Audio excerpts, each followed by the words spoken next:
Hey everybody, it's John Barrowman here, and you are listening to Tomorrow's Legends with Martin the Flash, Harley Quinn, and X-Force 11. Now you all may know me as playing Malcolm Merlin, and here's a little something for you. Every warrior must learn the simple truth that pain is inevitable, suffering is optional. During a trip through time, the Legends were forced to land the Waverider in Blue Valley, Nebraska, where they discovered a young superhero. Yes! About to take flight. That's cool. Who are you? I'm Stargirl.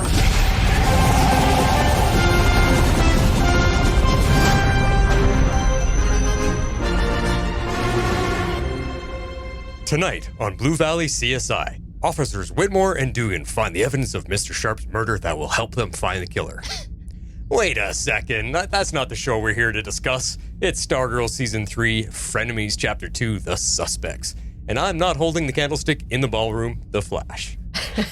And I'm loving these references, Harley Quinn.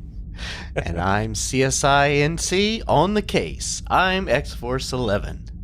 And now, here are your hosts, the Scarlet Speedster himself, the Flash, the Maid of Mischief Harley Quinn, and the Blue Beacon of Hope, X-Force 11.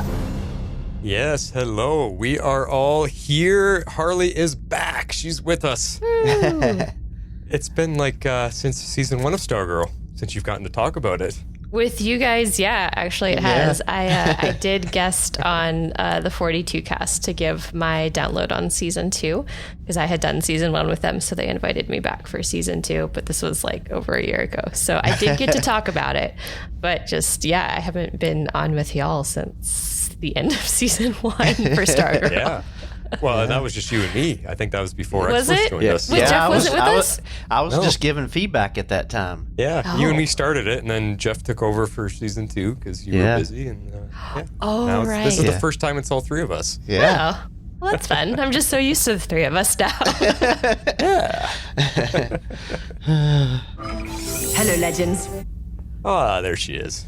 Where were you, Gideon? Yeah, kind of chilling. Let them chatter, and then I'll finally say hi. All right, we got a little bit of news, guys, before we get started. We interrupt this podcast for a special report. What's up this week, X-Force? Well, the two things that I want to share both deal kind of with ratings and the show.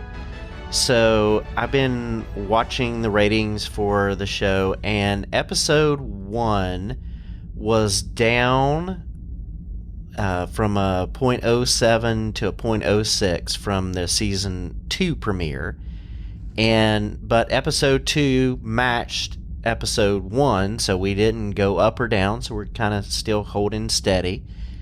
Okay. And I got a question, though. So when it goes from 0.7 to 0.6, how many people did you know? Is that like 100,000 people? What's the estimate there? I believe so. Wouldn't 0.6 be 600,000? Is that what that works out to be? Oh, well, actually, they're saying Stargirl ticked up to a 0.8. So that's good. I mean, it's less than a million, but... Yeah, so the updated ratings, they're up above last week, so yeah, that's good. So that's good. Yeah, just wondering. Again, that always comes down to how much are they promoting the show, before the season starts, and do people are they just finishing their summer holidays, or people forgetting, or are people simply losing interest in the CW right now because of how much crap is happening with them behind the scenes? So yeah, hard to say, but I mean, 700,000, 800,000, that's kind of typical. That's what Legends got at the end. Superman and Lois is just slightly above that. Like, we're all ticking, we're hovering around the million mark, give or take a little bit. So it's not a lot. CW has never had a lot, except in the early seasons of Arrow and Flash. That's when they were up there in a couple millions, but it's just not like that anymore for them. Yeah, and like I said, there's we're leading the pack as far as new shows on the CW coming out as far as the season goes, and like last year we were getting promotion for the show in Legends and Superman and Lois, so people were like watching that and seeing promos, and there's nothing been really new that they would watch those promos in. So plus everyone expected this to drop over the summer, and they pushed it to the fall. Yeah. So And that's always a problem, too. Yeah. Delays. Yeah. Plus the uncertainty with the CW. I mean, Right. after the merger. So. Yeah. Mm-hmm. So 700,000 is, I mean, considering that's a normal number for CW superhero shows, I guess it's Yeah. okay. Yeah. So there was a really good article that I saw today. I posted the link in our Facebook group. It's an interview with Amy Smart. And so this kind of got questions and answers about her role. And so go check that out. But the very last thing, they asked her for a scoop about season 4. And she said they will find out the fate of season 4 by the end of this month. So they have to know by the end of this month because they have to get ready to go film if they're going to do a season 4. So we should find out something by the end of September if we're going to be picked up for a season 4. And so hopefully we'll get that news. As soon as we see something, we'll let you know. Unless one of our faithful listeners gets to it first. Yeah. Like they often do. True. Yes, indeed. Cool. Well, that's all we got for you tonight. We now return you to our regularly scheduled podcast, currently in progress. Gathered together from the cosmic reaches of the universe. And that means we got ratings coming up here, guys, for this episode 2. What you guys think? So I gave this one 8 shooting stars. I really love the training sequence between Sylvester and Courtney. I think they did a good job with the personal drama going on in Sylvester's life. He's struggling with who he is and who the world needs now. And I think it's going to take both Pat and Courtney to help bring him into balance. But overall, I'm enjoying the pacing of the season so far between the storylines that we're getting. Nice. So I am giving this one 8 suspicious circumstances. I agree. This is definitely a different tone for this season. It's different than either of the tones they've taken so far. So I thought that was kind of interesting, and I do like it. I like that it's set up like a whodunit kind of story. I think it'll be fun to unpack for the rest of the season. I am honestly kind of disappointed that we didn't get too much of the gambler before they killed him. So I hope we just get to see more of his story as each episode unfolds, because I definitely think that's a fun way to keep the character involved, like with that storytelling type of like narrative device kind of thing. Like, I think that's fun. And when it comes to Starman, I'm still suspicious of him. I have him on my suspects list. So we'll talk about that. Even though it seems like the writers want us to think it's Cindy. I don't know. It could be any of them. All right, Harley. And now, because we are on the Waverider, a time-traveling ship, we're going to go back a week into the timeline, and I want you to give us your review of episode 1 real quick. Right. Is that backwards? Right. Okay, so I give this one 8 murders, because off the top of my head I can't come up with anything else more fun. I actually liked the way that they did the intro with the gambler narrating it. As soon as I heard his voice, I was like, oh, this is cool, we're getting this guy back. I was like, how are they gonna do this? And so I thought that was fun to kind of see him walking.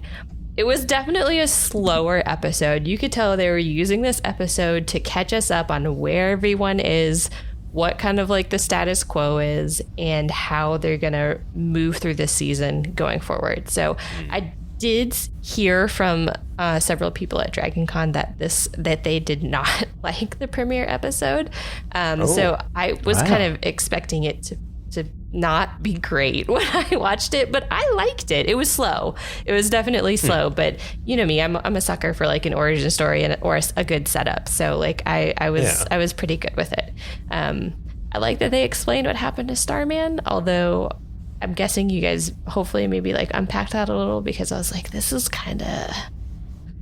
a little different. I'm not sure how I feel about this, but I'm gonna roll with it. I'm gonna hand wave it. It's a comic book show. I'm just gonna roll with it. I think we tried, yeah. But we have no answers. I don't think anybody has answers. I don't even think they have answers, and I doubt we'll get more. They're just saying, oh, there it is. That's the bond between the two of you. You are magically alive. Voila. Yeah. So, yeah. That's pretty much it. Cool. Back to this week. That's the worst time travel sound effects ever. I know. Terrible. I gotta find something better for that. Okay, we're back to this week, episode 2. So my rating is 7 seconds of Cameron. Because that's really all we got. Yeah. People complained we didn't see him last week, and we got him this week for, 7 seconds. While this episode was just fine and really flowed well, it was a bit uneventful and a lot more chatter than anything else, really. So my rating falls to more average this week, which is funny because you just told us about last week that you thought it was slow. I thought this week was slow compared to last week. I loved the premiere. It was a lot more fun. Okay. The Who Killed Gambler storyline gets way more complicated as we get some new details that totally throw us off the trail of who it could be. And my suspicion is that it's no one that they are showing us. It's not the Crocs, it's not the Shade, it's definitely not Cindy. And it's either going to be a new character, one we haven't seen yet, or one of our own that's going to surprise us. Again, I want to bring you back to last week, and we talked about this, Harley. Once you listen to the podcast, you'll hear. Remember, there was a big animal-like growl that we heard seconds before the gambler gets killed. There's nobody on our show that matches that sound right now. And that's what I'm hanging on to let me know that it is not one of these people that they're showing us. They're trying to tease us that it's this and could be that person. Nobody growls like a giant robotic sounding lion. And when you watch that episode, listen to that point, and it's there right before the gambler gets killed, and that's nobody that we know. So it's somebody new. It has to be. Unless Tigress suddenly growls like that, that's the only person remotely close to that sound. So yeah, it's true. We shall see. There you go. Let's move on to our discussion for this week. Meanwhile, at the Hall of Justice. So I just want to throw in a quick little comment about the opening titles this season. We used to get the first 2 seasons season 1 we got fun, uplifting music. Season 2 we got kind of the horror vibe music. This season we're getting this spooky mystery music as the Stargirl logo flashes on screen and we get the title sequence of what the episode is called. It's just kind of fun. I really like what this show does with its opening sequence. They're creative. Yeah, I do too. It's very creative. Yeah. There we go. We're going to kick it off with the Gambler. Yeah, so we see a flashback to 12 hours before the murder, and we see that he just entered town and is making the RV his home. So he hasn't been in town for long, and I was expecting that he was back in town and he's just now making his rounds, but no, he just made it to town 12 hours before he was taken out. Yeah, and like I said, I do like this as a narrative device, so I kind of hope it continues a little bit over a part of the season. I think if they did it over the rest of the entire season, it might get a little old, so we'll have to see how far they carry it. But honestly, I'd be fine with the next 3 to 4 episodes still kind of filling in his storyline in this style, just so we can see everything that happened from his perspective as well. That way we get to keep the character. And so I don't know. I think he's funny and quirky, and I was disappointed he's already dead. Well, I got just a few questions really after your guys' comments here. But the one thing that struck me while you guys were talking, this story angle of it's them slowly revealing episode after episode, we get a little clue, a little more information, seeing things from his perspective. It reminds me of the TV show called Boomtown. Did you guys ever watch that one? Nope. It's a police procedural kind of thing, but basically at the beginning of the episode, a crime happens. And now you've got all your main characters. You got the police, you got the paramedics, you got the lawyers, you got the innocent bystanders, you got whatever. And so you see the crime in the opening 5 minutes, and then the rest of the show is showing everybody's perspective on what went down. And by the end of the episode, you get the reveal of how it all happened because you've pieced together every single character. And the entire show did that for the whole season. And I thought, that's really, really smart writing. So this is kind of reminding me of that. We're just getting little pieces by pieces here. But I just have a few comments here. I just thought, hey, that's a really nice trailer on the inside. It's actually really nice. Most trailers, I don't know if you guys have been in many of them, they don't look that nice. That one had a nice layout to it. I had to laugh at, I guess this was said last week in the first episode. I didn't catch that Crusher called the gambler that Kentucky Fried Felon. And as he says it, you see the picture of the gambler, and he totally looks like Colonel Sanders. It's hilarious. Like, he sounds like him too. Yeah. So funny. And then I noticed that I think other people noticed on our Facebook page that he has trailer number 7, and the code to his briefcase is 777. It totally makes sense. He's the gambler. He's a card player. He plays the odds, plays numbers. Of course, lucky sevens, triple sevens. That's It's just fun. It's just fun little things they're doing. Yeah. Mm-hmm. But here's my big important question I have. This is the only thing I'm concerned about all season long. What's with the rubber duck? They lingered on it. It's a lucky duck. It is, but they lingered on it. So is it going to come back? I mean, it's got the it's got all the suits of the cards. Mm-hmm. Hearts, clubs, spades, diamonds, and then it had a little golden U on it, though. I don't know what that was. Right on the duck's chest, there is a golden U, like the letter U. I think it's the brand of the duck. I feel like, because those ducks were a thing for a while. Like, people collected them. So, but he takes the duck and he puts it down and he kind of pats it and he says something. I can't remember what he said. He said, like, rest right there, pal, or I can't remember what he said. But why would they show us that much of a sequence on this rubber duck? If it's just to be funny, okay, but I don't know. Right. No. There's something inside of it, a thumb drive or who knows. I don't know. Check out Stuck. Check out Stuck. There you go. That's all I got so far.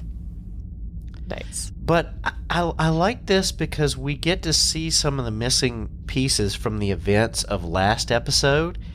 And starting off with Sportsmaster driving up, about to take him out, but then thinking better of it and driving off. And that's what gets him, Sharp out of the trailer that we saw him last week, out of the trailer looking around because he heard somebody drive off. Yeah. Yeah, these are the little touches that I like. I like this as a narrative device. Again, I'm going to say that a lot this episode, but I did really think it was fun. And I would not mind filling in a little bit more gaps, but I thought it was cool that they, just show him sitting there. You can see him just debating, am I going to do it? Should I kill him? And I just love that. I mean, especially since we opened the episode, I was like, okay, clearly they're not going to show him going in there and killing him. We're not moving that fast. That would be just crazy. But they kind of throw you off the scent a little because that ending totally leaves it up in the air about what him and Paula may or may not have done. Yeah. Who knows? Yeah. We'll come right back to that. But I want you to read your first line here, Harley, because it's a perfect setup. I knew right off the bat they wouldn't show him killing him. I knew right off the bat as Crusher's sitting there. Oh, with a bat. Grabbing his bat. Yeah, that's true. I didn't. Yeah, exactly. Subliminal language there. Funny. Yeah, I'm gonna bring this up myself quite a few times. The Crocks are really trying hard to reform, and they showed us both Crusher and Tigress in this episode thinking twice about their initial instinct to just let loose and go wreak havoc or go hurt someone or go get revenge or whatever it is they're thinking. They're about to react and then they think twice about it. And this was Crusher's scene. He's got that bat and he's like, and he's getting really mad. And then he kind of is like, no, I can't do it. So they're trying. All of our bad guys from last 2 seasons are actually trying to live a better life. And like we spoke about last week, one of them is somebody's going to crack. I just don't know who's going to crack first. Is Shade going to crack? Is the Crocs going to crack? Or whoever. We don't know yet. Or Cindy going to crack. One of them's going to crack first. They all of them cannot reform. Someone's gonna crack. I agree. Yeah. Well, talking about the Shade, he is the one that we saw last week, kind of lurking in the shadows, but lurking in the trees there, and he then comes into the trailer. So now this seemed odd to me that the Shade would go to the gambler to offer amends, especially after the way they spoke to each other in the diner. Now, I'm not sold on the fact that he killed the gambler, as like Sylvester seems to think, especially not using Sylvester's words, which was just hysterical for the Shade to point out. I loved that scene. That was so funny. But I definitely think there's more to his story. I've got a few theories later on, but there's more going on with him. And with Sylvester. Well, with both of them. Okay. But I was referring to the Shade at this point. But yeah. Yeah. Cool. Yeah, I mean, that solved the question me and X-Force asked last week. Who's the guy standing in the trees? All you see is a shoulder. And we weren't really sure who it was, so now we know it's the Shade. He was just So it makes me wonder, the Shade's standing there watching the trailer, and it's pretty much at that same time Crusher showed up. So did the Shade see Crusher pull up, contemplate, and then drive away? Like, Shade must have saw that. So, I'm wondering. But like I said, they're all trying to reform, and this was Shade. Like, I'm gonna go apologize. Like, we used to be teammates. Let's go. I don't know why he was there, but he's also giving his best effort. So, I don't know. Yeah. So, I really was touched in this episode because Courtney reads the letter to Becky, and Sharp really seems genuine in his thoughts towards his daughter. And I was just really taken by how much this impacted Courtney. And I thought it was a neat way of connecting the two, since they didn't have a connection before, but connecting the two through this letter.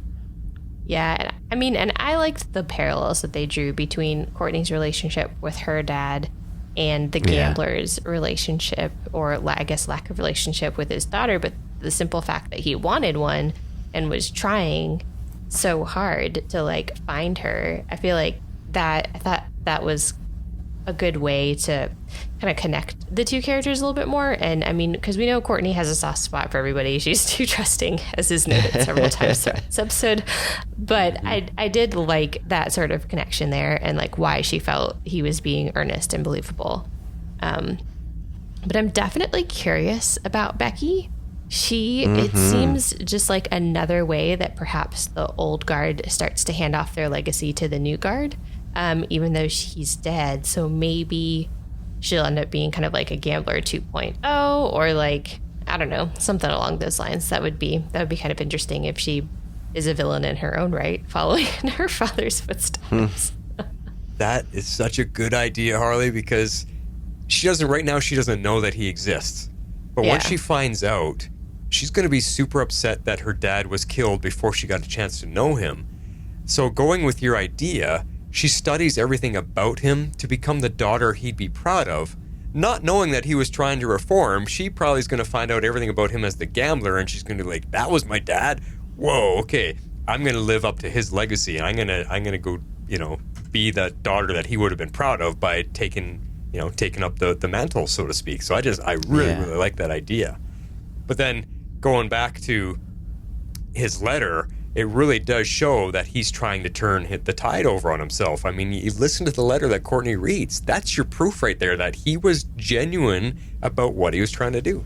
Yeah. That's all you need. It seemed pretty genuine. Yeah.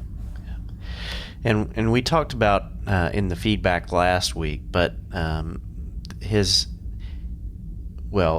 this show, it's going to be his daughter, but I think it's a granddaughter in the comics. She's Hazard in the comics, and she's a villain as well. And I forget who mentioned it in the feedback last week, but she was a meta villain, one of the bus villains in the Flash. Right. So. Right. Which is cool. I mean, they can change it a little bit, but I think you guys are right. It's their changing of the guard. This, tie that into us talking about this is the Young Justice. This is the Young JSA. It's all about the young people. The show is focused on the young ones, and the older characters are just kind of the guest spots. They're here long enough to pass the torch down and let the young team start to take over. So I really like that idea that even for the villains, that's going to happen too. Yeah. Cool.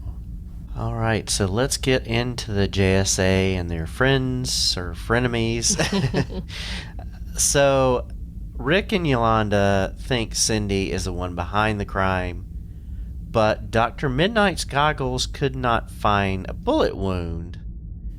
But Cindy could have stabbed him because they kind of reveal later that, it was, a wound to the heart. So a stab to the heart. So, all right, what's everybody's thinking on this? I mean, as far as like the murder goes, I think right now they're just, and I may have more notes on this later, I'm not sure, but I'll just go ahead and say this. I think they're just trying to like make us think it could be any one of them, because they keep like, you keep changing your mind as the episode goes on. It's like, oh no, it's not Crusher. Oh, well, it might be this person. It's not Cindy. Oh, well, now it's definitely Cindy. It's like, oh wait, it's definitely Tigress and Sportsmaster. So it's like, I feel like they're just kind of playing with everything, and so we'll see where they ultimately end up. Although I will say the stab wound is a little bit more compelling. I do have a question, like, because Cindy, we see her trying to like heal herself. I can't remember at the end of last season, do her shivs still work or not? I feel like didn't something happen to her? Because that would rule her out from being able to stab him, at least with her ability. I don't know. I don't think so. Okay. But I mean, we do speculate on, I think further down on, why she's maybe working on herself. Yeah, we'll talk about that part after. But the question about her shivs not working, that's a good one. I you might be right that something happened to her in the battle or something that she's not 100% right now. Yeah, I feel like I remember something happened to her, but I can't place my finger on what, because it's been a little while. But anyways, I think what was kind of getting me about like the JSA and friends/frenemies, like, I'm already over the animosity between Yolanda and Cindy, and it's only the second episode. So, like, I get it, but I'm just the constant back and forth with Yolanda kind of talking over everyone and constantly accusing Cindy. It's just really getting old to me really fast. I don't know if it's maybe because I'm out of practice for Stargirl, but I was like, I could leave this all day long. Like, I don't need this at all. So I don't really need them to get along, but I do feel like I need at least someone, Courtney likely, should kind of like lead the team a little bit more, maybe try to rein in Yolanda, whereas I feel like she's just letting her kind of bulldoze right through, and it's just not good for the team. It's not a good dynamic. I'm totally with you, Harley. It's already annoying. I mean, this is making Yolanda not an enjoyable character at all. This is the only stuff that she's gotten to do in 2 episodes so far, is roll her eyes and be a snarky little cow. I'm not enjoying it.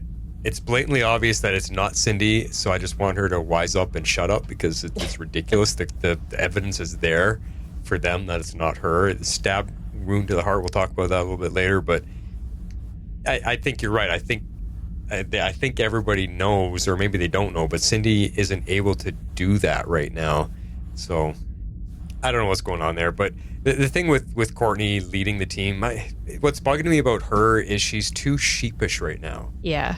Everybody is, like you said, bulldozing her over, and she's just kind of like, okay, guys, like she's not confident at all. And I remember talking about this, I don't know if it was season 1 or season 2, I remember complaining about her that she's not a good leader. She just isn't, and someone else has to step up. And I don't know who, I don't know what, or they got to make her grow up. But we're 3 seasons in now. It's enough of this little pathetic little like, I'm just a little girl and don't nobody listen to me. That's getting annoying too. So yeah, they got to fix that. Yeah. Now, as for Cindy, she said in the flashback to her holding the gun when they caught up to her, she says it went off accidentally. And we didn't know that before, which means that the shot that they all heard as they were walking up is her gun going off accidentally when she picks it up. But that gunshot didn't hit the gambler because there's no gunshot wound. So it's still, right. There's your proof right there. She picked the gun off, blam, oh crap, it went off. And that's why the gun was still smoking in her hand. Yeah, I mean, there's that double shot thing that the gambler has, there's no trigger guard on it. So if you're not used to it, I mean, you pick it up, you can shoot very easily, and that's one of the dangerous things about those guns is, like, you've got to really be careful because, there's no protection there, so you can shoot very easily. So there you go. So I enjoy the fact that Pat trusts Courtney's instincts about the gambler and about Cindy, and so I'm glad that he is still in there and pumping her up and trusting her instincts and being there for her and supporting her in her thoughts. I mean, we heard it, and he talks about it till Sylvester, I believe it was last episode, but, about trusting her instincts. So I like the fact that he is there for her and trusting those instincts. Yeah, no, I agree. I think Courtney does have good instincts, but as we've clearly seen, she can be too trusting. So she's got to kind of walk that fine line of, like, knowing that she's right, yet, like, over trusting people that maybe haven't fully earned that trust. Even true. though it seems to not normally be misguided, but I guess we'll see. I mean, we'll I guess get into this, but I mean, Cindy's obviously up to something. I'm not sold that she killed the gambler. So I think, like I said, I think they're just trying to throw out a lot of red herrings throughout the episode to make it seem like any of them could have done it. Because it's like, just when you're like, oh, well, she's got the laptop, could have been her. And then it's like, oh, then you've got this weird ending scene with the Crocks. And then, but before, I don't know. And then the shades being super shady, pun intended. So, there's all that. It's just all over the place. Is he slim though? Yeah. That's terrible. The real Slim Shady. Yeah. So, first point here, it's, as Pat said earlier, Courtney's heart hasn't led them astray yet. So that's why he's believing in her, giving her a little bit more leadership, giving her a little bit more trust, because the first two seasons have shown that she, even though she might be a little foolhardy sometimes, her heart has led them in the right direction as to who to trust and who to give second chances to and whatever. So that's why Pat is okay with letting her follow her instincts right now. Now, I have a theory about Cindy. Because she's got the laptop now. You guys say you're not sold on her killing the gambler. I don't think it is, unless she's the surprise one at the end that eventually snaps and we now know it's her. What I think's going on right now, though, is the reason she has the laptop is she's trying to figure stuff out on her own to prove herself to the team. That's why she took the laptop.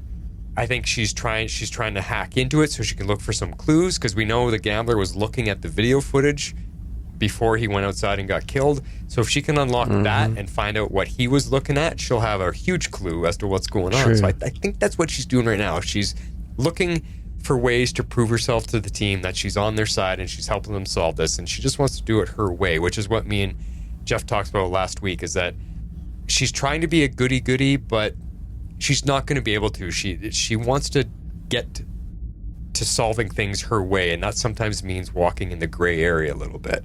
Yeah. She doesn't want to be as good and as follow the rules as our team is. So this is the beginning of that, I think. She took the laptop, she snuck it out, but she's actually doing it for a good reason. She's trying to figure it out on her own. I think that's a really good theory. I actually was taking what they said at face value, that the killer had the laptop, although I didn't think Cindy was the killer. So once we got that reveal, I was like, okay. But I didn't really put two and two together with what you just said about maybe no one took the laptop. Cindy took it, but like they're now assuming the killer has it, which adds another wrinkle. But I think that's a really good theory. I'm kind of on board with that. All right.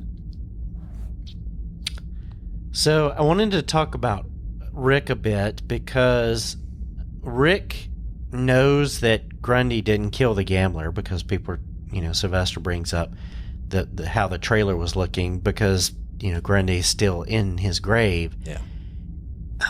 So I like that. And then I also like the fact that we get to see Rick working on the hourglass, and he gives us a big hint that it's working, but it's not very consistent. It's, it could be 45 minutes, it could be 5 minutes, and he wants to get it ready so that he's ready to go into battle and can trust it when he's in battle. Yeah, I mean, I think those are all really good points. It definitely seemed extremely unreliable. And even though I don't think they would ever air this, I would really like more information on how it works and how he ends up fixing it. I just have a funny feeling it's going to end up on the cutting room floor if they film it.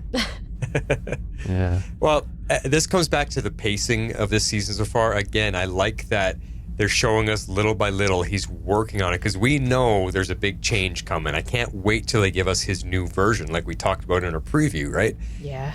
There's that glowing chest icon, and he just becomes Our Man instead of having to flip an hourglass. So I can't wait till we get to that point. But I like that they're slowly just giving us bits and pieces of him getting to that point, and not just, hey, here I am, the new version. It's cool. The pacing is really good.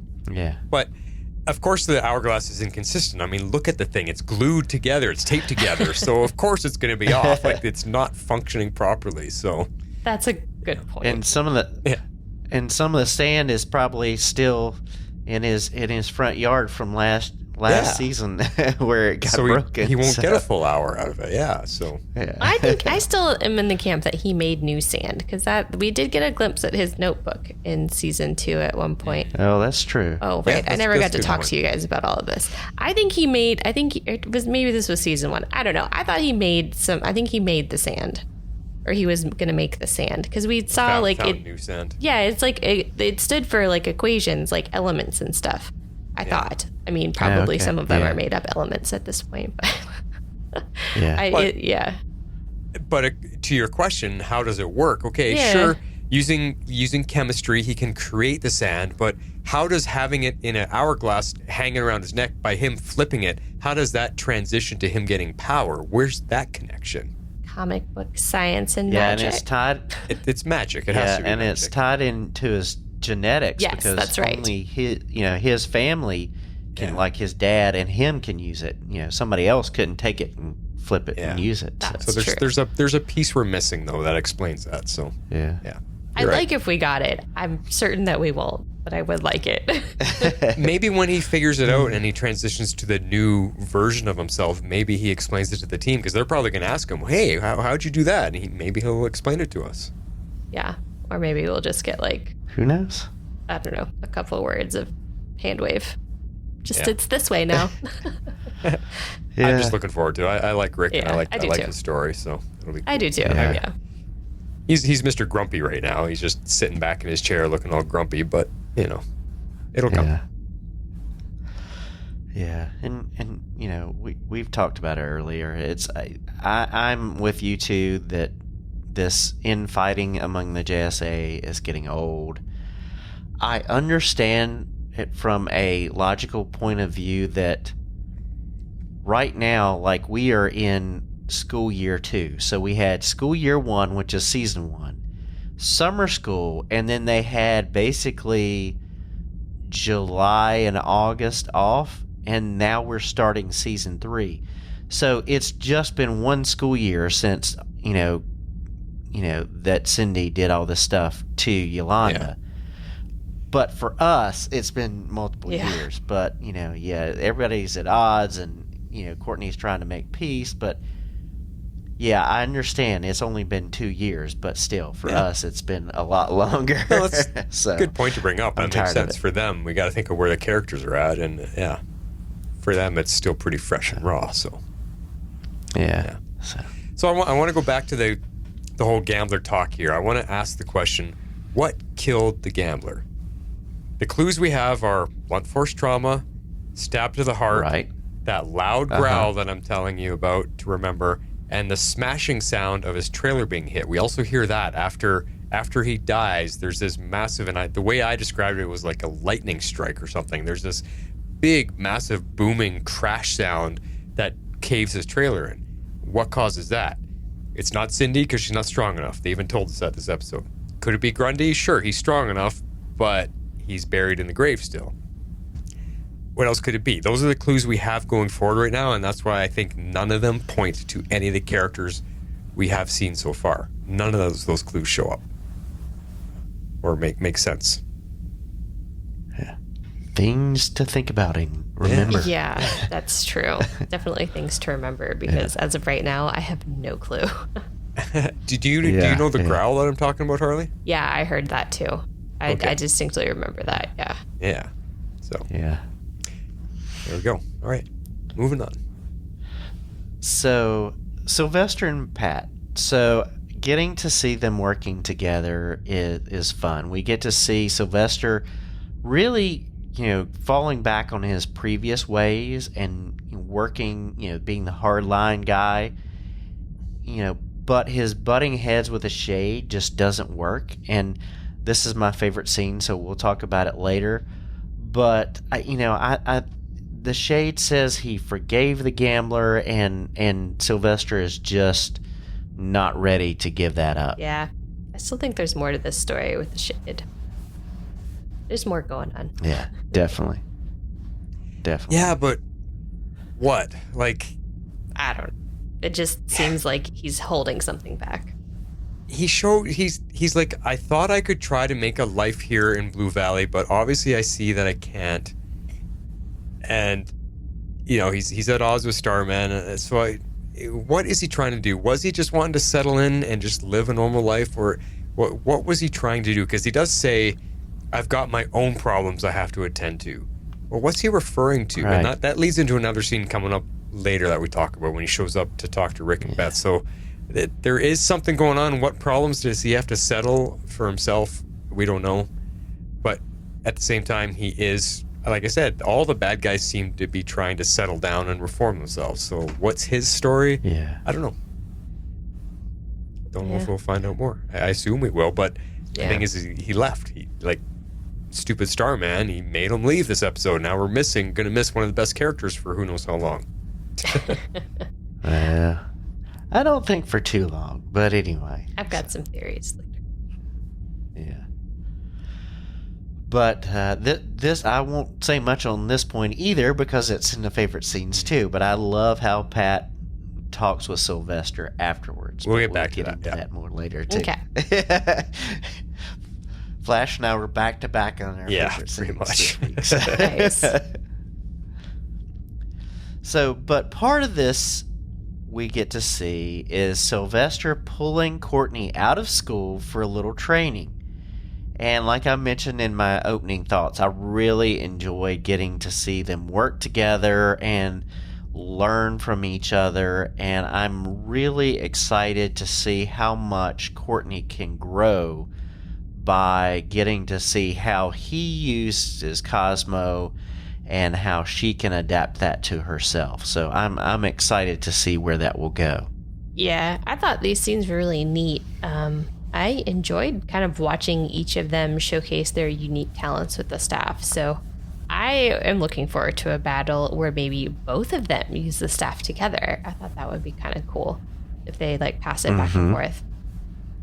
Can you imagine that? Yeah, if they're up flying through the sky and they're just jumping back and forth between the two of them, or they're on the ground and tossing. I don't know. Can Cosmo do that? Go back and forth between? I'm sure we're going to see it. There's probably going to be some type of tag team happening. I think it'd be cool. Yeah. But me and Jeff discussed last week that we think Starman has to get his own weapon. That the staff is going to stay with Courtney. He's going to have to build something new. Gotcha. If he continues to be Starman and we'll see. But the scenes that you guys were talking about, yes, they were cute. Yes, they were fun. What I really liked about it was the time that they spent on the scene. And this comes back to pacing again. They didn't rush it. They really let us take part in her learning to level up and feeling that growth happen organically.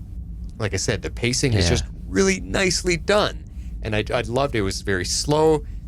She fails at first. And then he's like, okay, try again. This is what you got to do. Think of this and that and all your friendly thoughts. And she does. And you see the staff slowly power up. You see her slowly connect to it. Then her eyes start to glow. It was a beautiful moment that they just took their time with. And I loved it. It really allowed us to feel that moment with her. That being said, I got to ask this question. His special move that he taught her, the shooting star, quote unquote, sure, it looks all sparkly and they fly up in the sky and it's like a big fireworks display. What do they do with that after? I mean, what's the point of that move? Well, my thought is you don't go up in the sky, you aim at somebody ahead of you. Okay. And like, yeah, that's, like, instead of like, or maybe you go up and instead of going all the way up, you like redirect it, come down at, Okay. Yeah, so I mean, I don't know. I'm that's guessing. a plausible theory, but the villain that they're facing, are they really going to just stand there and count to 10 while they're powering themselves up? Like, I've always hated that about video games or superheroes or action movies. Like, you're not, or even like real life martial arts. Like this is why I laugh at Taekwondo, because Taekwondo is all about positions and forms and all this kind of stuff. Like I can't imagine walking down a street and you getting attacked by someone and you're like, oh, wait a second, and you gotta get all your forms in before you can lay down a punch. Like, to me, it's just ridiculous. So that's why I laugh at this. What are you gonna do with that move? I hope they show us a really cool, a cool action sequence with it where it's effective. Yeah, I don't know. I got nothing. Yeah. It looked cool, but it looked great. It really did.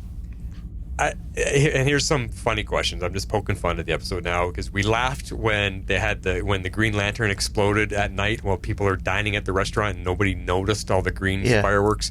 Does nobody notice the sparks and explosion in the sky during the day here?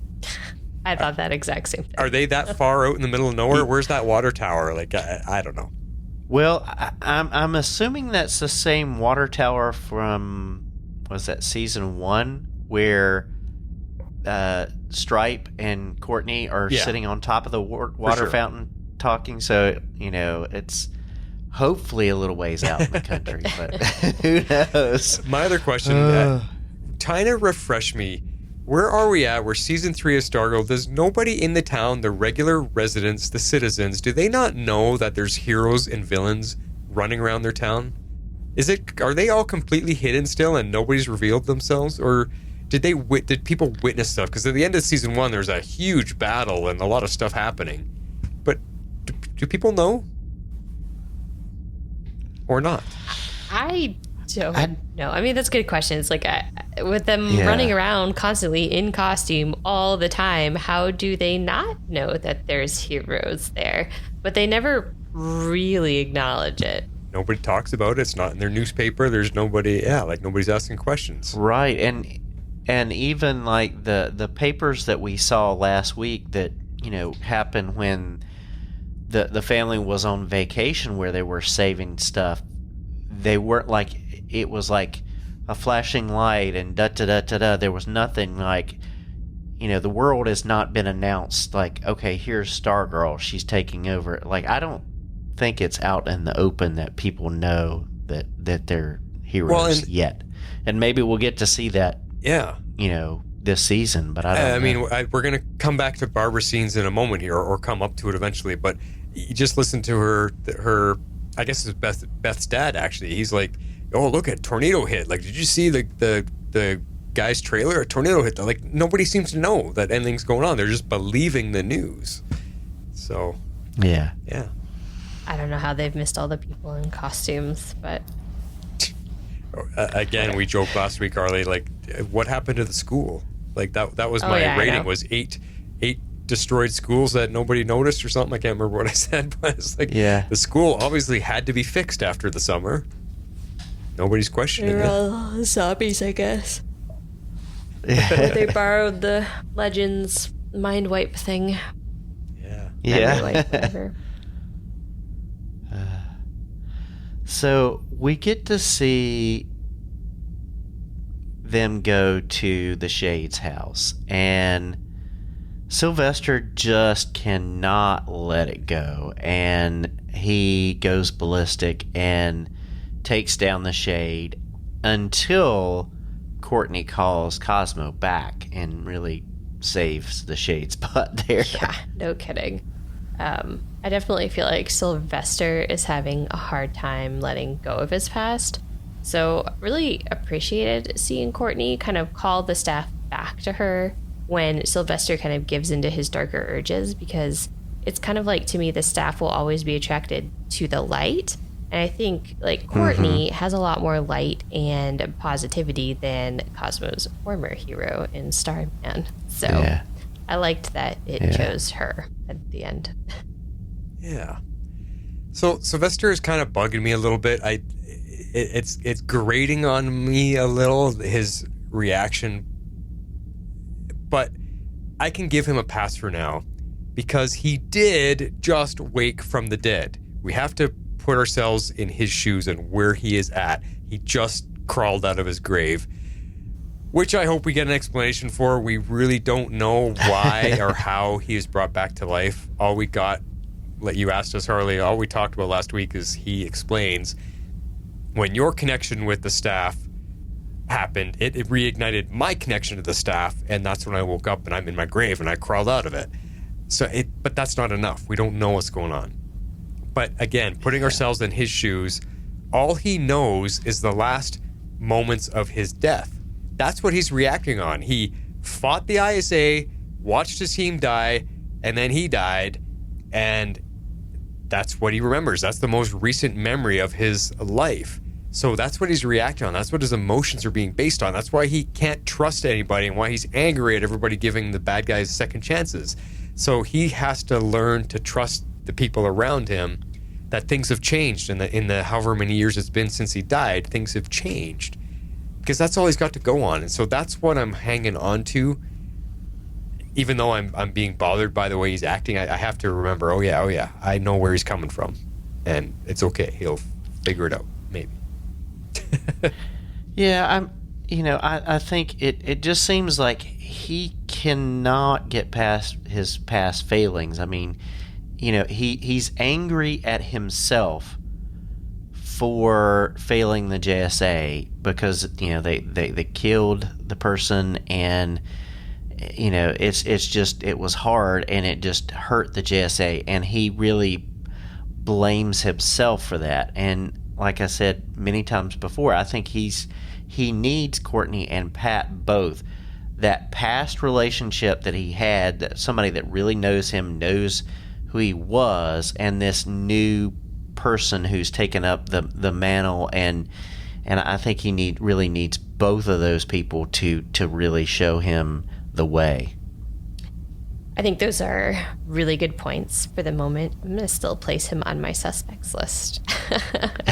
I mean, there's more going on here. I'm not convinced anyone that we've seen has killed the gambler, but I'm also not convinced he didn't. So, I don't know.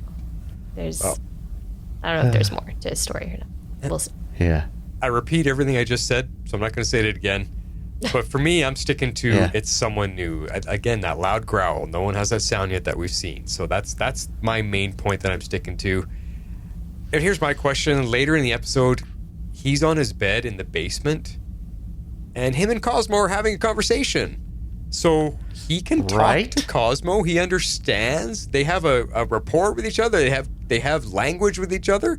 That's new. Courtney can't do that. Yeah.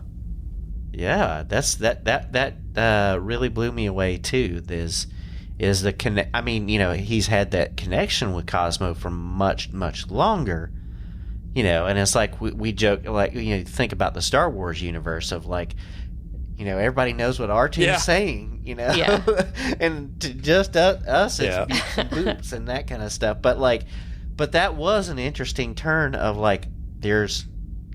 The staff is sentient, and so, but he can have a conversation. That was a really new turn. So I like that. Actually was a conversation. He said something, Cosmo said something, and it was back and forth a couple times. Yeah. Right. So I definitely got that feeling like he knew exactly what he was saying. So that was cool. I'd like him to teach that to Courtney. Yeah. Yeah. I'd love to see, do they put up subtitles for us so we know what Cosmo was saying? Right? That'd be awesome. Right, that would be cool. Yeah. All right, we've been dancing around it all episode, but let's talk suspects. Okay, first up, Cindy. She's at work in her dad's lab, and she is working with both chemicals and surgical tools. One of her hands is it looks like it's injured. It's got like this white thing on her hand, and that shoulder is hurt. We've talked about that she's got the gambler's laptop. what thoughts on like what's going on in this scene where she's like basically working on herself, that first scene that we see of her in the lab? Yeah, I think my main takeaway from this was that she's not healing like she should, which reminded me that I believe she was injured in their fight against Eclipso at one point. And so that's why I was questioning if she even could like use all of her abilities, because one of her abilities is healing, but she seems to not be fully healing. So I think they were trying to like plant breadcrumbs to get us to think that she'll be the main villain, but I'm not convinced of it, especially after hearing like Flash's theory with the laptop. I'm really on board with that. So I think just nothing is as it seems right now, because that makes like way more sense to me that she stole the laptop so that she could prove herself. Like I totally get that. Yeah. Well, I'm right on board with all. Like, what is she up to in the dungeon? Like, I didn't know she was a chemist. Did she learn that from her dad? Like, I had no idea that Cindy was smart enough to figure something out. I mean, what's this glowing pink liquid that she drinks? I mean, was that a serum of some kind? Was it a healing serum? Because she looked like she was in pain. Was it a power boost, trying to get her powers back? I don't know. I only have questions from that. I don't know what's going on. Like, she was obviously hurting about something, and maybe she's just trying to fix herself. That's my only real conclusion out of that. Yeah, because the next time that we see her, she's not wearing anything on her hand. That's the cafeteria scene is the next scene that we see of her, and she looks like she's just fine. So, yeah. But why is she hurting? What caused that hurt? We haven't seen her in a fight in these 2 episodes yet. Well, they want you to think that she's hurting because, like, she's taken something in the lab, and that gave her the strength to tear open the trailer and whatever.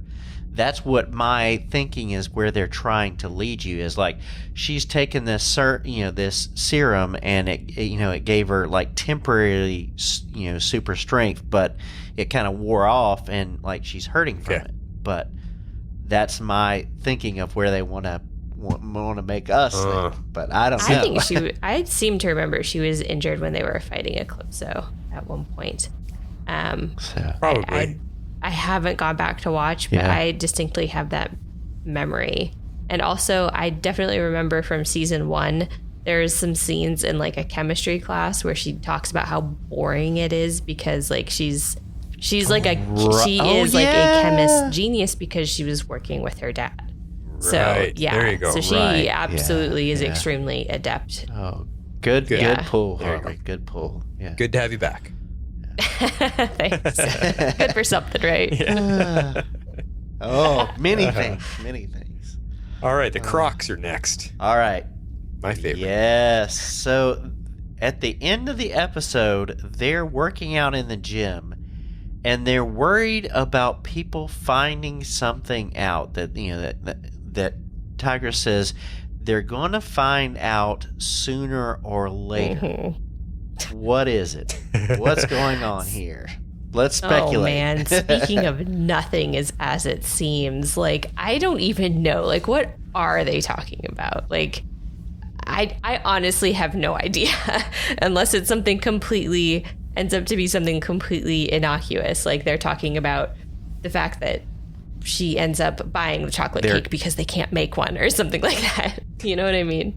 Or the fact that they're criminals, escaped criminals who are exactly. Yeah. So it's definitely probably going to end up being a convenient bit of dialogue to throw us off, but it did like raise my suspicions of maybe they really did do it.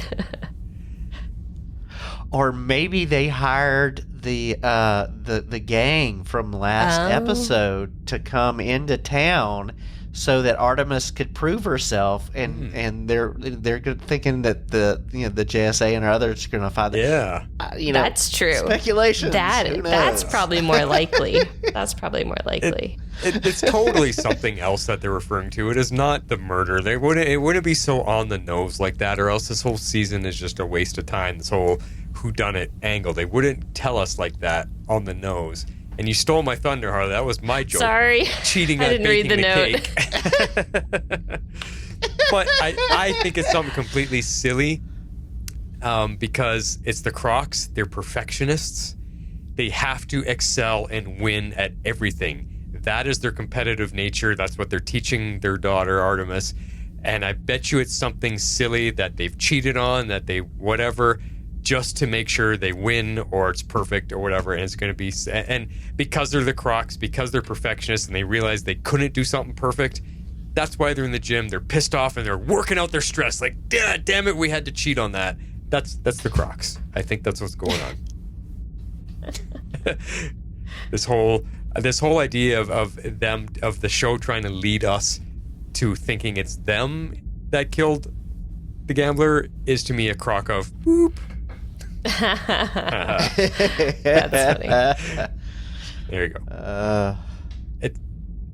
All right. Next up is the Shade. So the Shade says he's leaving town, and he says it's because he and Sylvester can't be in the same town because of their egos. But is it really? Like I've been saying, there's definitely more to his story. So I had this thought as I was thinking back on things, doing my notes. I think he's actually going to go try to track down Jade and Obsidian to fully heal himself, because he still has Green Lantern light mingled in with his darkness. So yes, I was going to bring that up. I'll bet that only Jade and Obsidian can sort him out, because he still is not fully healed.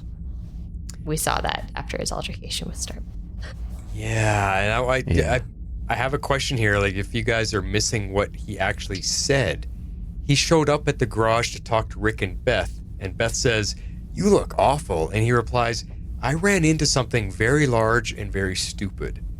And he's not referring to Starman.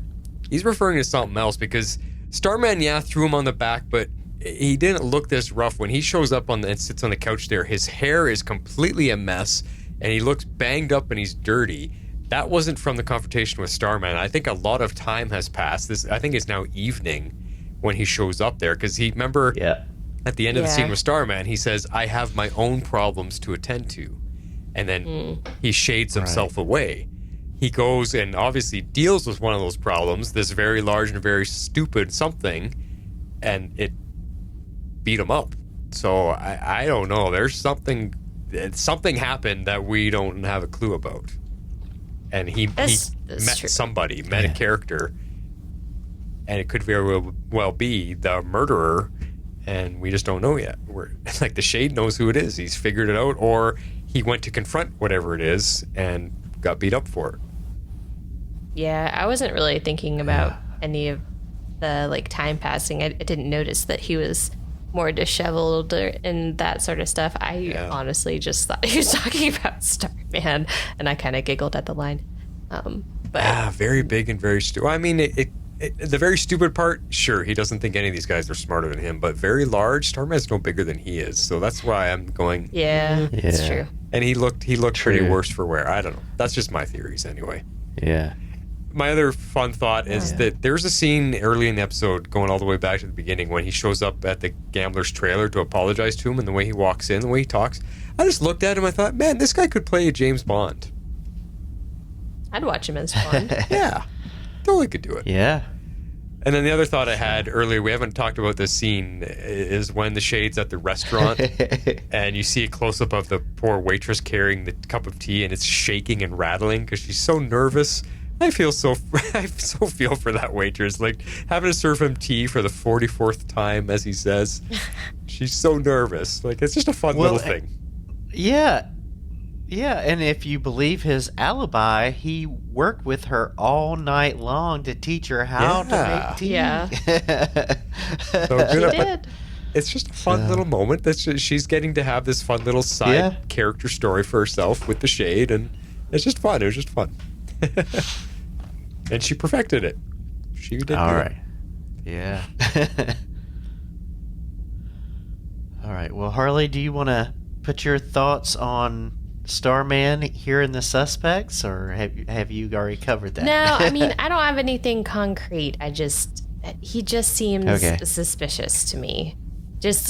I don't know. I'm not fully on board with the cover story of I just came back to life, and he's got this dark streak, and I mean I know like we kind of already knew that about him, so I don't know, it's probably completely unfounded, but at the moment I'm not completely ruling him out. He does seem a little suspicious to me still.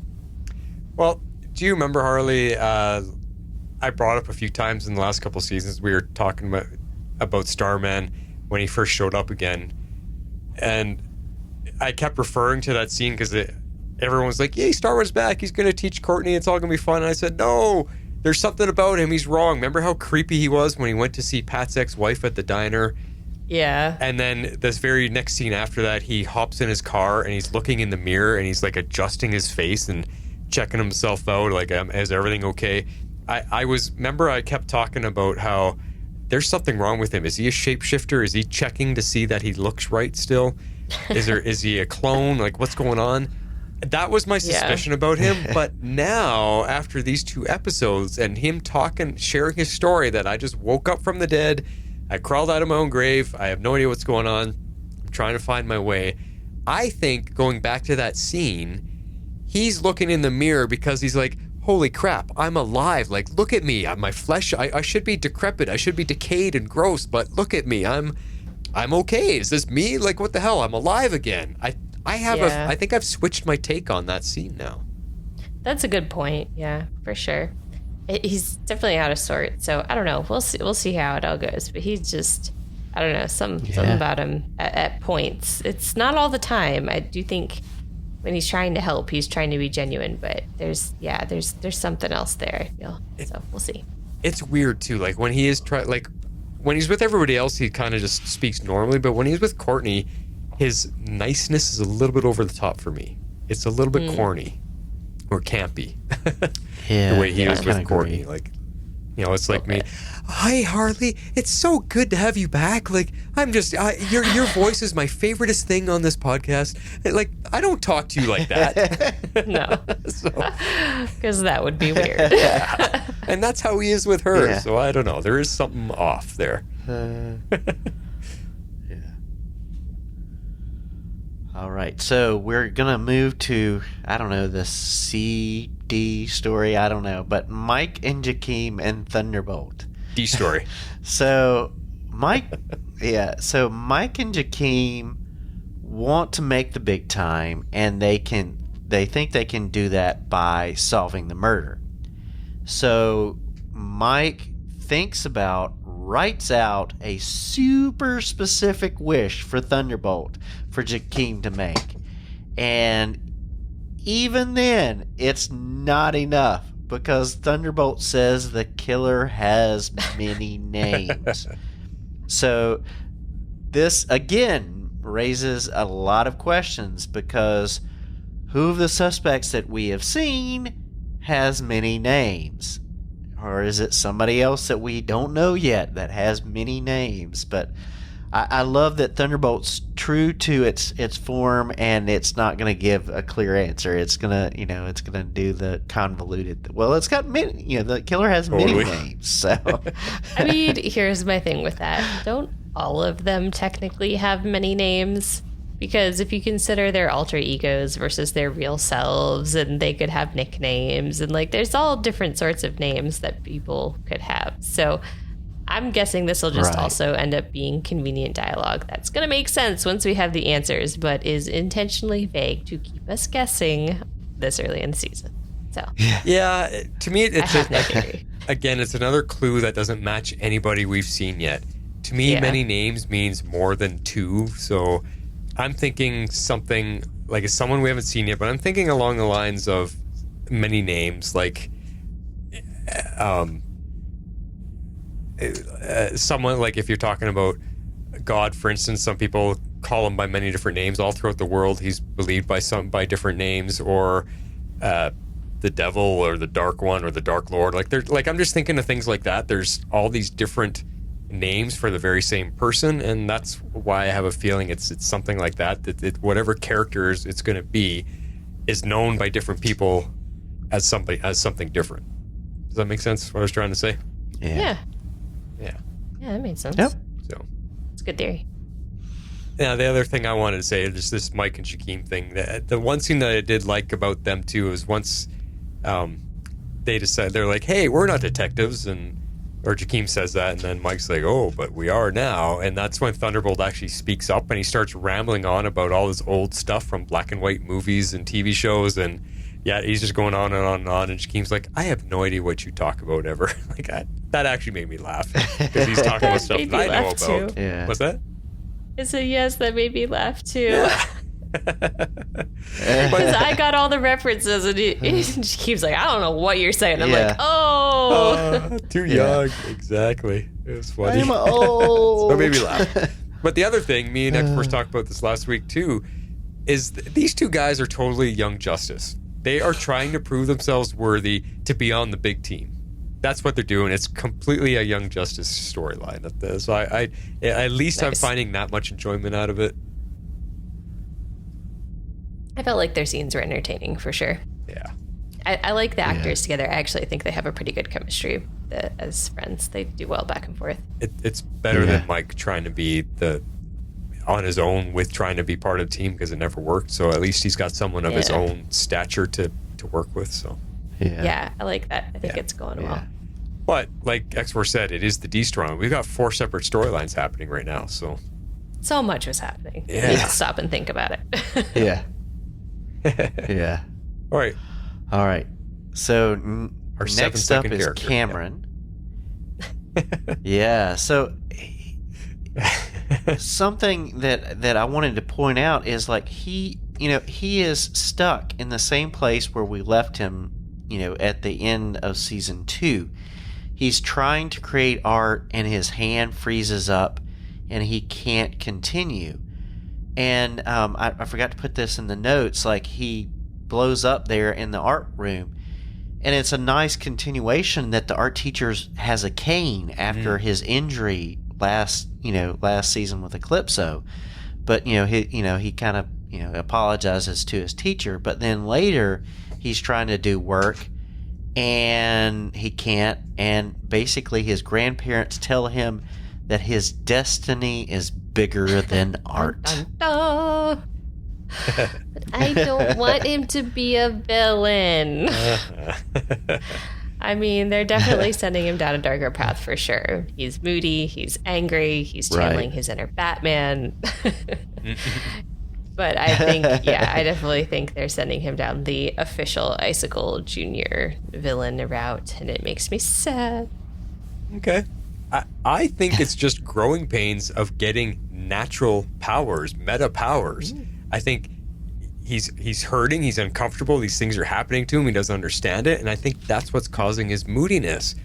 So what I think is going to happen with him, and I believe I brought this up, X-Force, again last week, is I think he's going to be good to start. Because you remember in the trailer that we all previewed together, we saw him showing Courtney what he can do with his ice powers, and he's all happy about it. Yeah.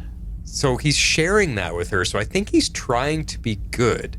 He's going to be good for a while. But what I think might happen is once he learns all of the facts and what happened to his dad, I think that's where he's going to slip onto the avenging side of things. And Mr. Super Low Voice, I mean, this guy can out-mick me. This kid's voice He does have a really low voice. Yeah, it's so deep. He's already got that villain sound. So imagine his voice being a bad guy. It's perfect. It's already set up with the way he can speak. So I think that's what's going to happen. I know. It just makes me sad. But I get it. Yeah. I get it. It's what everybody wants. Yeah. Except for me. Well, I mean, passing of the torch, right? You can't have all the bad guys be good guys. Then there's I know. I was rooting for him to be on Team JSA, though. Yeah. It's all right. Yeah. The Iceman. All right. Closing us out is a bit of fun, and I call this section Lessons in Normalcy.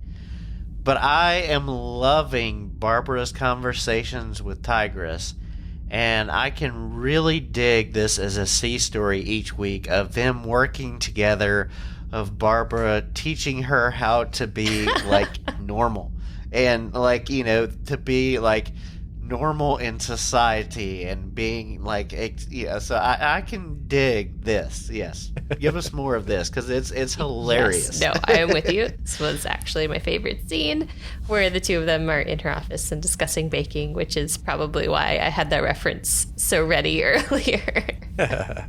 Cool. Because I really did love it. We won't talk too much about the scene because it's your favorite one. We'll save it for then. But we talked about this last week. What you missed out on, Harley, is that we've discussed on the show before, Barbara has had nothing to do. She's been kind of a useless character. Even though she's the mother of Stargirl, she's been useless, and they haven't written her anything. So finally, 2 episodes in, Barbara has found something, or they have found something for Barbara. She's getting a story to work with. And here's the bits that we're getting to see. She has office coworkers. She's got friends at work. She's got jerks at work that are picking on her. She's got her job to deal with. So that's part of her story. Now she's also getting to help domesticate Tigress. Haha, get it? Domesticate the sour kitty. That's her storyline. So it's working. It gives her something of substance to do. And, I mean, her office workers, we probably won't see very much of them, but we got her friends. Oh, Barbara, did you see what happened in the news? Blah, blah, blah. We've got the one lady coming in with the useless 2-cent comments, and then we've got the guy who's picking on her. Oh, I can't wait till we get to the meeting where I can vote against your proposition. Like, they're giving her something to work with, and it's cool because I was really thinking she needs to be let go of the show after last season, especially. There was nothing for her, so yay for Barbara. But I love Amy Smart, so yeah, I'm glad they're giving her more to do with. With at least a fun little storyline. Although I would like her to put her jerk coworker in his place for sure. I don't maybe like she will. And the point that we brought up last week too was that maybe Tigress, if Barbara is helping her get domesticated, maybe Tigress will teach her some self-defense. That'd be cool. I could get behind that. That'd be awesome. Yeah. See, now you don't have to listen to our podcast now because we're telling you everything you missed. I know, it's perfect. Well, with that, we are going to move into our favorite scenes. Twin powers, activate! All right, Harley, you are up first. I am, and I called this German chocolate what? Here it is. We didn't do it. Are you talking about the gambler? Leaving the body there. We would never be that sloppy. Disposing of the corpse is 101. Don't tell me about that. We would never risk going back to prison on some schmuck like Sharp. We're home with our daughter again. That is everything. Oh, speaking of Artemis, I heard she did very well with the JSA last night. Did Courtney mention it? No. She will. Trust me, Barbara, we have been doing everything we can to fit in here. I garden. I smile at strangers. I even applied to join the Blue Valley Rotary Club. And how is that working out? They asked me to bake a German chocolate cake. I don't know why. I could just buy one.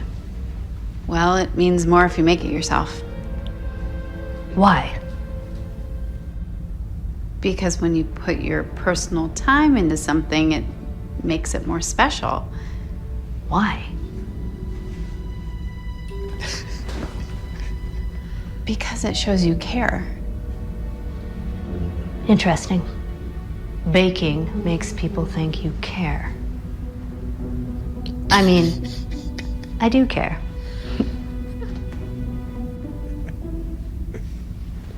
Do you know how to bake? No, not at all. No, not at all. It's Tigress's deadpan performance that just kills me. That actress is cracking me up.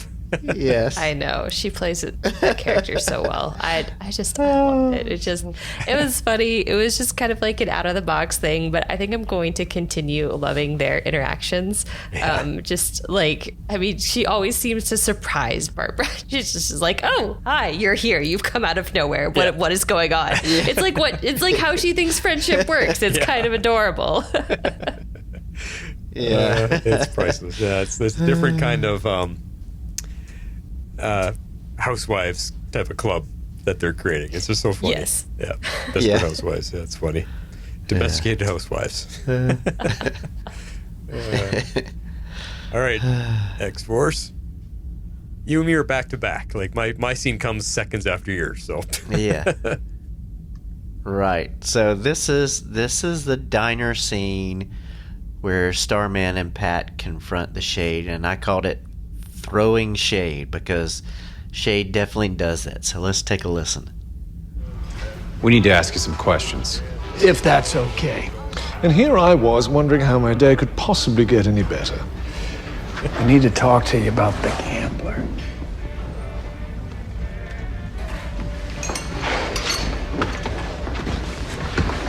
Can I just get I need a little... Thank you. Comfy? Where were you last night? If you're referring to Sharp, I saw him yesterday, though well before he died. Where'd you see him? If you lie to us, you'll regret it. I saw him in this very booth. We had a rather unpleasant exchange. Later on, I thought better of it. So I went to see him to say, I'm willing to let the past go. And the past, to someone like me, is everything. I do say I would be eternally grateful if we could reset the backgammon board. This is a time of new beginnings for everyone. Hold on, Hufflepuff. You expect us to believe that? I bet you said... I'm going to kill you. No! Oh, heavens. Can you credit me with a little subtlety? Says the guy who wears a top hat. If I was going to kill the gambler, or you for that matter, I'd say something far more eloquent, like, I'm gonna snuff out your little glow stick, and then you big ineffectual dolt. Hey, Sylvester. Hey, this isn't over, Shade. It never is. Oh, hey, guys. Enjoy the coffee. Pat. Yeah. Move. Sorry about that. Excuse me. Sorry. Hey. Maria, can I, get a refill? Yeah, I love that, how he just comes right back at, at Starman and just throws him at it. And, it's great. I love that back and forth between the two of them. It was just sweet. Well, that and Pat and Starman, I mean, they're like a comedy duo, the two of them there, too. It's pretty funny. Oh, yeah. Well, I mean, because the Shade just has such a way with words, and it's clear that he's a lot more intelligent than Starman, who's like big time. Only really like a step above Brute, to be honest. Yeah. Like, let's be real. I wasn't picturing, I don't know, I guess like I thought Starman would be a little bit more highbrow than he seems to be. A little more Captain America in a sense. Yeah. Yes. And he's not. But the Shade he's so sophisticated. He's so, like, it's... Yes, that's what it is, sophisticated. Yeah, he outshone them in that scene. I just love, like, when Starman sits down and Pat's, like, trying to fit on the bench and they're fighting over bench space. Yeah. The Shade's just looking at them. Are you comfortable? Like, he's just watching them be goofs. I know. It's so funny. So perfect. Well, mine takes place right after that. I call it Sidekick No Longer, and I just love this because it's Pat standing up for himself. So here it is.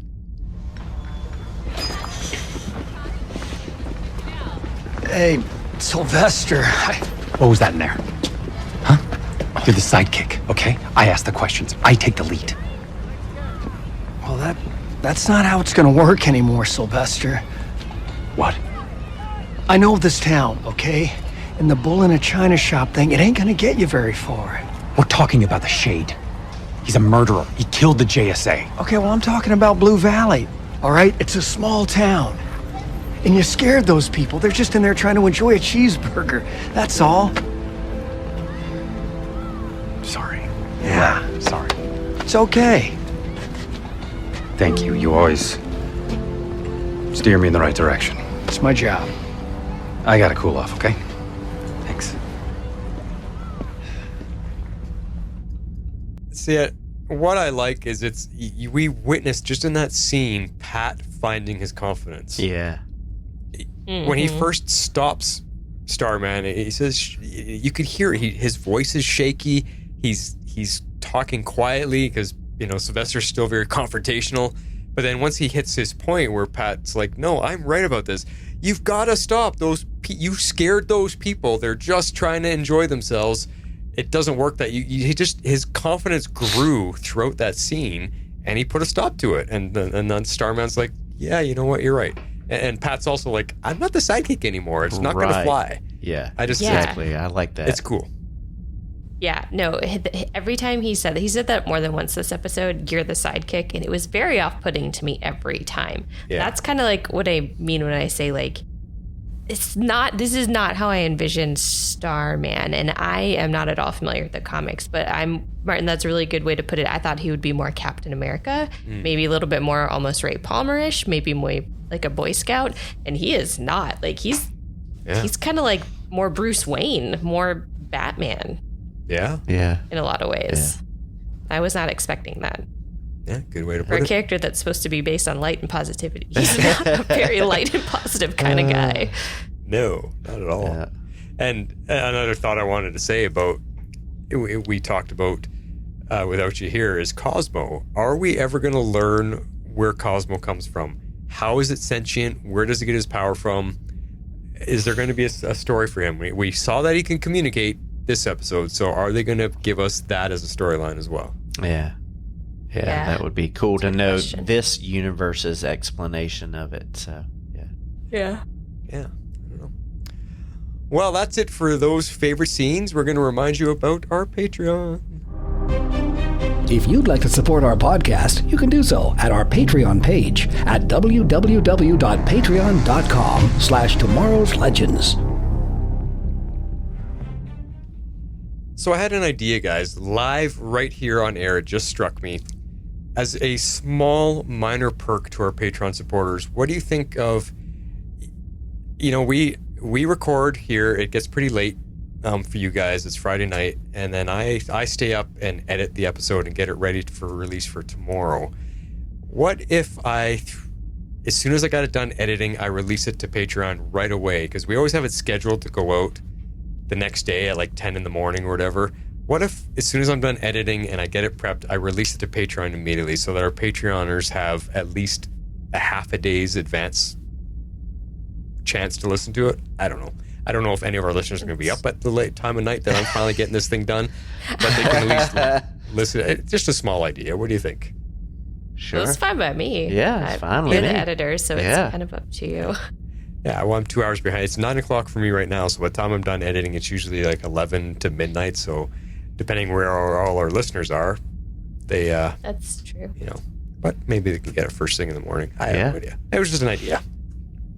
Cool. I'm fine with it. I mean, we could try it. I don't know. Patreon folks, you'll have to write in and let us know if that works for y'all. Yeah. Okay. Let's get into feedback. Don't keep it to yourself now. Come on, baby, talk to us. It's feedback. Yeah. I have to contact Dan and see if he can do us a couple new ones because all the shows are coming back. Yeah, they are. But they're fun. All right, feedback is up, and we got an email from Aaron S. Take her away, X-Force. All right. I don't know if they were hoping this opening would endear the gambler to me, but it didn't. And I'm actually annoyed we wasted more season time on him and stuff we've seen before. They tried to make it dramatic with Crusher and Shade, but we know they didn't do anything to him. Then the opening was such a waste of time for me. Okay. All right. I feel for Cindy, and again, I will cheer for her when she turns on them, because they are pushing her away. They're pushing her away is only gonna drive her back to evil. Interesting. The Tigress continuing to stalk Barbara and ask for her help is great. Starman continues to be pointless beyond training tips to me.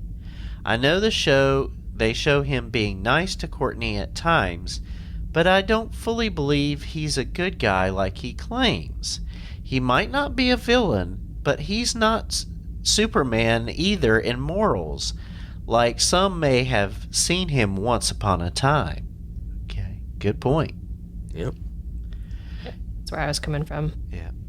Cameron, another character I don't care about, honestly. I know they're trying to make him happen because they want to do a Cameron Courtney, but I'm also fine with that not happening as well. Courtney is just out there in broad daylight with Cosmo. Do they not care about secret identities in the CW anymore? Obviously not. I guess everyone was at work when this happened, is how they will explain it away, but I wish there were consequences for this, because how do you do this in daylight and not get caught? At least Courtney got in trouble for skipping school. Good on the parents. Like we say, maybe that water tower is out in the middle of the forest. Who knows? Yeah, but again, it's way up in the sky. Yeah. Seriously. I know Cindy with a laptop looks shady, but this is just episode 2, and they're going hard on her being shady, which means it's not her, unless they want it to be cliche, which would be so sad to see. So I still say it's not her. Also, it's not the Crocks because they wouldn't risk Artemis again. Good point. The killer has many names. Can be a group kill or just because somebody with multiple aliases. I almost feel it will be a new character we will see revealed mid-season so they can be dramatic with the group that we have now, but not actually have this plot be because of them. We will see. Kind of flashes thinking. It's a new character. This episode was pretty predictable, and I don't care about a lot of the season plots they're setting up beyond the discussions between characters over good versus evil. So this episode and this season so far has been meh to me so far. Oh.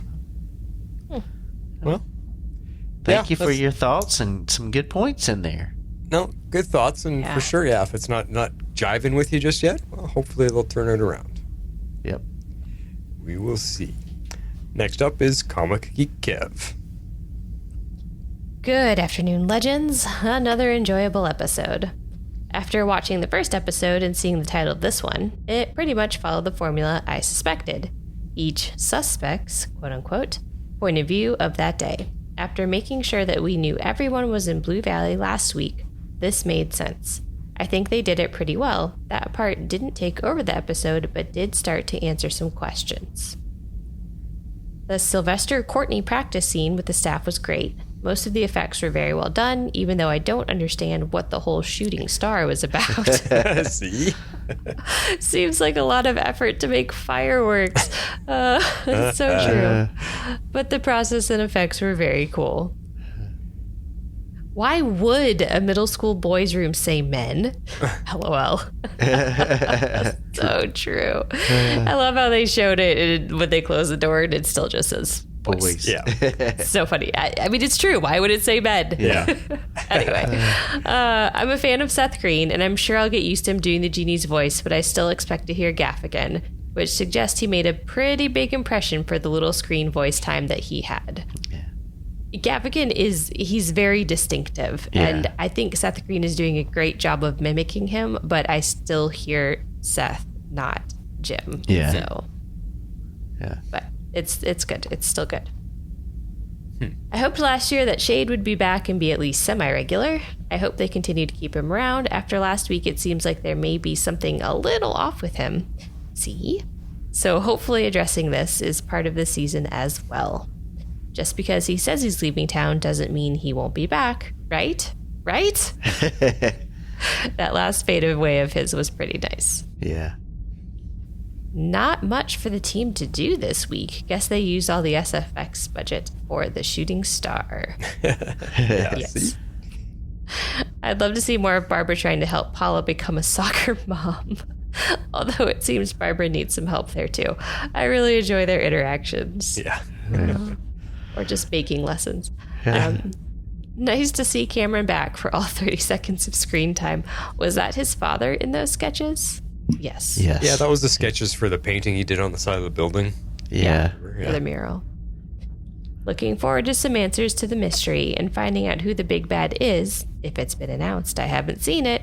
Sure, it doesn't look great for Cindy having the laptop and all, and the Crocs conversation seems to implicate them as well, but we know none of them did it. Classic mystery misdirection.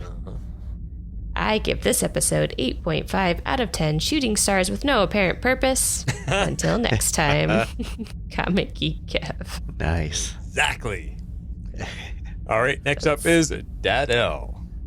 Hello, Cosmic Crew. Dad L here. I'm glad to be back and along for the ride in Blue Valley. I think we've had a pretty solid start to the season. I'm enjoying the murder mystery. Though this latest episode, the suspects, I don't think any of our typical obvious villains are going to be the answer. I think it's Starman. Something is really off with him. I think he's the killer. His resurrection has no real explanation. We don't know how it happened. No one seems interested in investigating how it happened. So I suspect that he's unknowingly behind this, somehow being controlled, manipulated by Mr. Bones. Though I really did enjoy his training session with Stargirl. I think the shooting star move was really cool. I thought the effects looked really great. Although they used that phrase level up. That was used on The Flash some time ago, and it was way overused. I hope we don't hear any more of that phrase. But anyway, it's good to be back. It's good to see the Shade again, and I hope he's not gone for good. He's been such an interesting character. And in honor of him, I'm going to give this episode 8 perfect cups of tea. Dad L.S., father of Krypton. Nice. Good to hear you as a regular voicemail contributor now, Dad. Oh, yes. It's fun. Yes, indeed. Yes. Following you is Perry White. Hey, Cosmic Crew. Perry White here with feedback for Stargirl Season 3, Episode 2, titled The Suspects. I mean, who just doesn't love a good murder mystery? With all the sort of back and forth about who's a suspect, who's not a suspect, the misdirection. I'm a sucker for it, and so I just love this episode. Going back to the sort of like, did they do it, didn't they do it sort of way they narratively told the story with Sportsmaster, to sort of, hey, maybe was it the Shade who followed through on the threat that he made at the coffee shop, or was it perhaps Cindy, who says she was there and didn't do it, but all of a sudden you see the stinger scene at the end where she has the computer. So many suspects, so much time. Who really did the deed? I don't even know if I want to sort of go out and make any sort of guesses about who did it.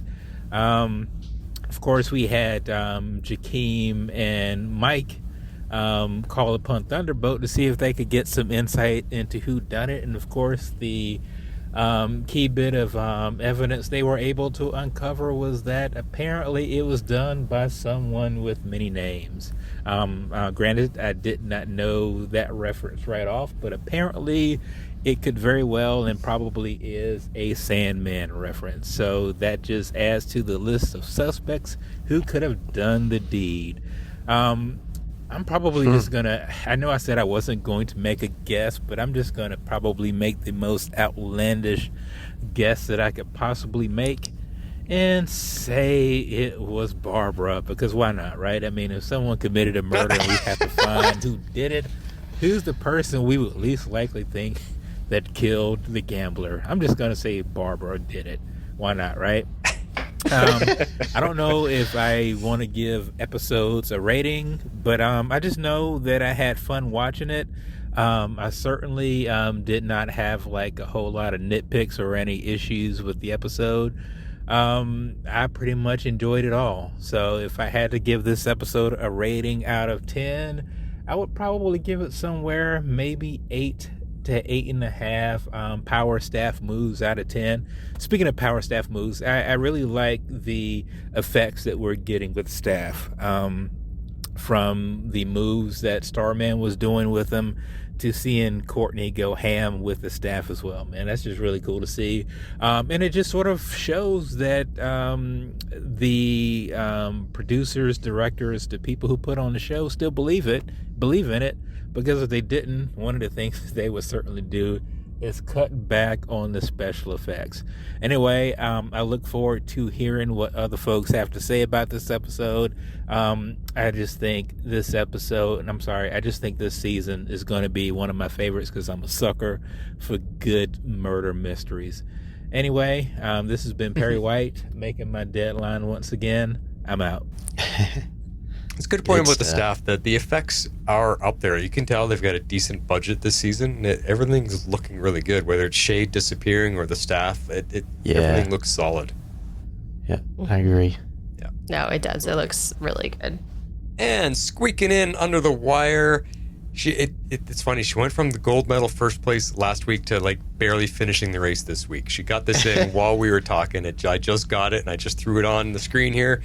It's an email from Dreamweaver, and she says, "Hello, Cosmic Crew. Dreamweaver here with an email this week with some quick thoughts. Sorry I don't have time to do a full voicemail.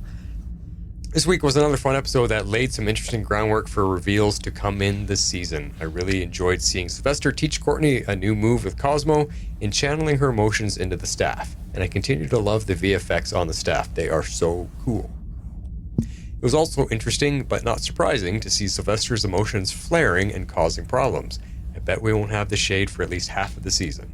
And just after getting the perfect cup of tea, too." Yeah, poor guy. We see Cindy doing some sort of experiment. I know this is probably meant for us to think she's up to no good, but actually with this insert, I'm thinking she may either be doing something that will reverse the experiments that were done on her, or she may be attempting to recreate this miracle serum to get in good graces with the group. Just a thought, and she does have the laptop, but I don't think that makes her guilty. Well, I had some thoughts on that, so I'm curious what you think now about that. Yeah. I think she was hurt. I think she was just trying to heal herself. That's why they showed us her rubbing her shoulder and kind of going, ooh, ah, and wincing a bit. I think she's just healing herself. That's where money is, too. Yeah.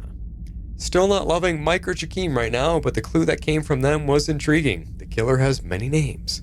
That doesn't exactly narrow it down, but we know multiple people that are known by multiple names, and I think it's also worth noting that a theme that has already been set up for the season is finding out who you are apart from the hero moniker. So this could really tie into that theme of identity.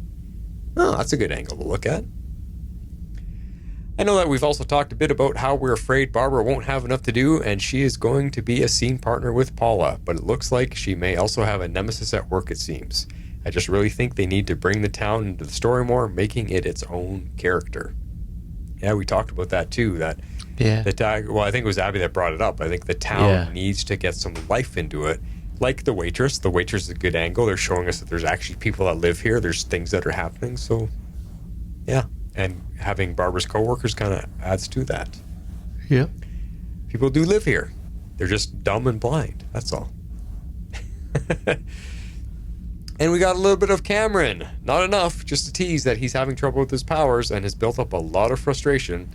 I heard you say that. I was talking about too many characters but wanting more, and I say in that Cameron is one of my favorites, and I'll always have room on screen to see more of him.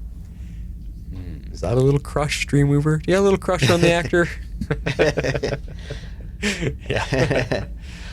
And I wonder what the Crocks are hiding. I don't believe that they killed the gambler, even showing Sportsmaster waiting outside with a baseball bat, and the ominous, they're going to find out. But they made a great point as to how they would never be that sloppy, and they would always dispose of the body cleanly. Exactly. Yep. They're perfectionists. It wasn't them. Well, that's all for now. Just some quick thoughts. I give this episode 8 shooting stars out of 10. Until next time, your friend Dreamweaver. That's a popular ranking tonight. Shooting stars. Yeah. Yeah.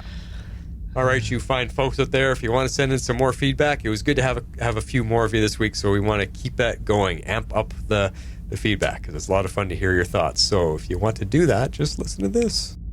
If you would like to be a part of the show, you can send in your feedback to tomorrowslegends@gmail.com. That's spelled with one R. You can also reach us on Twitter @tomorrowslegends, also with one R. We'd love you to join our Facebook page at facebook.com/groups/tomorrowslegends and become part of the community.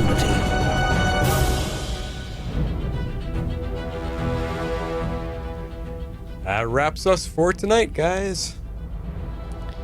Yes, indeed. And next week, the subtitle is The Blackmail. So we'll see who's blackmailing who next week. Oh. All right, speculation. I think someone's going to find out that Cindy has the laptop, and it's probably going to be Yolanda, and she's going to set something up to, oh, see, it's her, I told you. That's my pick. I'm going to go with something to do with the Crocks. I can't land on if I want them to think they're going to be the blackmailers or if they're being blackmailed. Yeah. Because maybe that's what that ominous ending meant.